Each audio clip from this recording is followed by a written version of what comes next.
No one saw it coming. Not the Indian pilots flying high above Kashmir, not the generals back at command centers, and certainly not the West.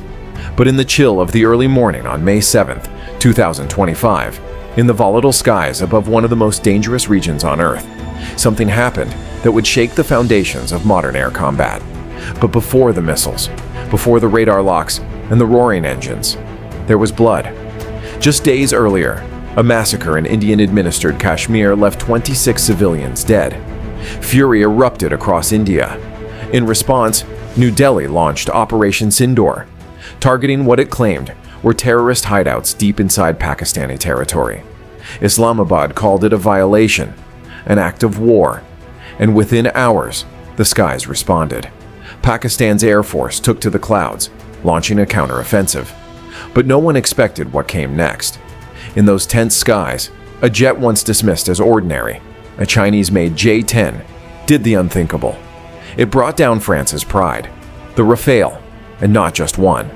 The story begins not with missiles, but with silence. No warning, no sirens, just radar pings echoing across Pakistani control rooms. The air was tense. Sleepy cities below carried on unaware as military pilots prepared for what was supposed to be a show of force. Routine intimidation, a chest-thumping act both sides had done before. But this time, something was different. In Pakistan's skies, a squadron of newly acquired Chinese J-10C fighter jets rose swiftly, slicing through the still night sky. Their mission wasn't defense, it was retaliation. According to two senior U.S. officials who spoke exclusively to Al-Manzoom, those Chinese jets locked on Indian targets and launched. Within seconds, two Indian aircraft were spiraling down in flames, and at least one of them was a Rafale. Yes, the same Rafale that India spent $9 billion to acquire. The same jet that was hailed as untouchable, invincible, the backbone of India's future air dominance. Gone, shot down by a jet critics once mocked as a copycat. And here's the twist. India didn't even acknowledge it. The only statement issued by IAF in this regard was, "Losses are a part of combat." No denial, no confirmation, just eerie silence. Sir, can you give a number of assets we lost? Because there's been a lot of speculation going on. International media are writing a lot of things about our platforms, including Rafale. I mean, Pakistan claiming that Rafale has been downed, etc. Can you put that question to rest and clarify on that? I guess that question is for me. All right. I'm happy that you've asked this question. You know, we are in a combat scenario, and losses are a part of combat. The question that you must ask us, okay, and indeed that we must ask ourselves, you inclusive, is, have we achieved our objectives? Have we achieved our objective of decimating that terrorist camp? And the answer is a thumping yes. Instead, Indian media reported successful strikes on terror infrastructure inside Pakistan, carefully avoiding the elephant in the room, the flaming wreckage now smoldering in Kashmir's forests.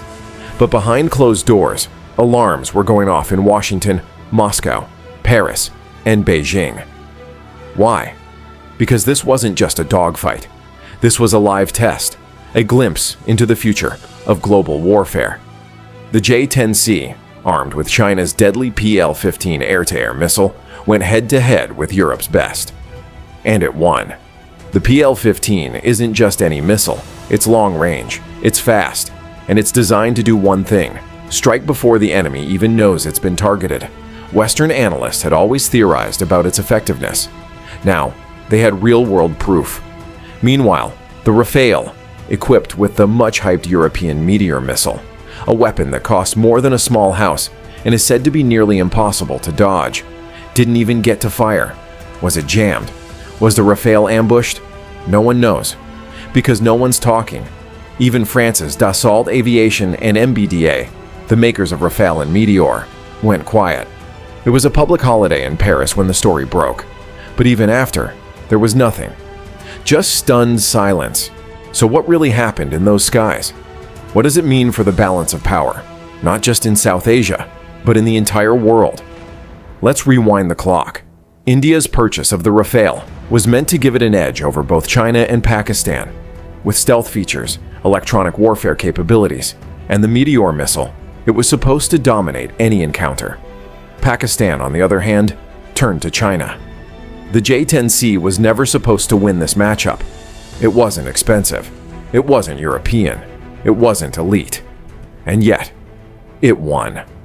Pakistan's Defense Minister Khawaja Muhammad Asif went on record. The J-10C shot down not one, but 3 Rafale jets. He claimed a total of 5 Indian aircraft were brought down that day. And let me say one thing. They have already admitted that the 3 planes were down. Missiles were fired by our planes, and they were shot down. We downed them. I think it was JF-17 or JF-10. It was involved in this combat. India still denied everything. But Al-Mukhbir confirmed at least 2 were lost. Even more chilling, U.S. officials confirmed F-16s were not used. This wasn't American tech. This was 100% Chinese-made firepower. So what changed?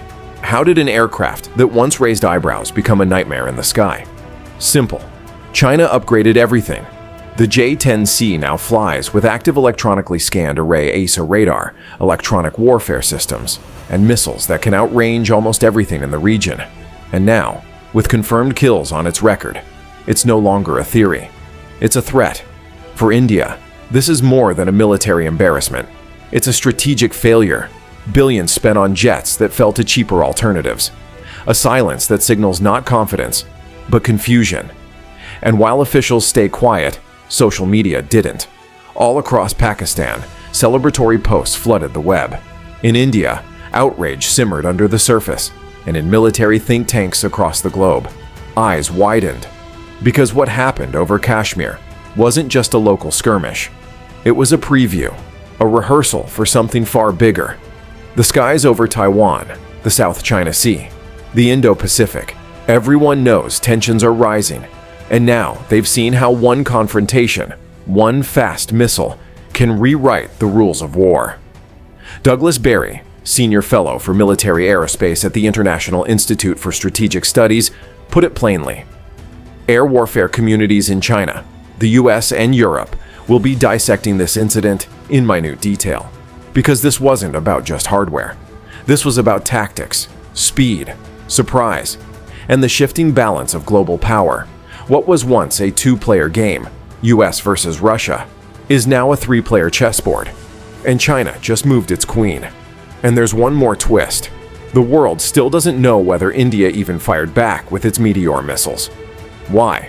Some believe the Rafale was ambushed, locked on and hit before its pilot had time to react.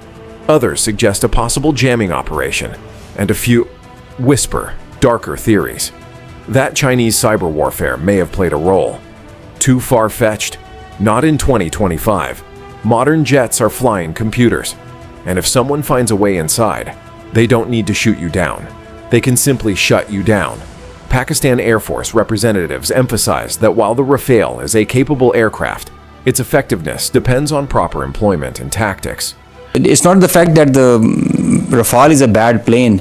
Rafale is a equally potent, very potent aircraft. I mean, if employed well, but it's how you're. In all fairness and jokes aside, it's all the training. I think it's the, as mentioned, the direction, the leadership that propels you in that direction, gives you confidence, and the support of the nation. That's the foundation the Pakistan Air Forces and the armed forces are standing on. For now, we don't have all the answers, just questions. Did the West underestimate Chinese tech? Did India overestimate its advantage? And most chilling of all, if this was a test, what's the real game? Because while the smoke cleared over Pahalgam, the echoes of that dogfight were felt far beyond Kashmir, in war rooms across Europe, in intelligence meetings at Langley, in silence-filled offices at Dassault and MBDA. A Chinese plane just shot down France's most advanced fighter jet, and no one, not India, not Europe, not America, has dared to say it out loud. But we just did because this is Al-Mukhbir, where we reveal the truth no matter how uncomfortable it is. Subscribe now.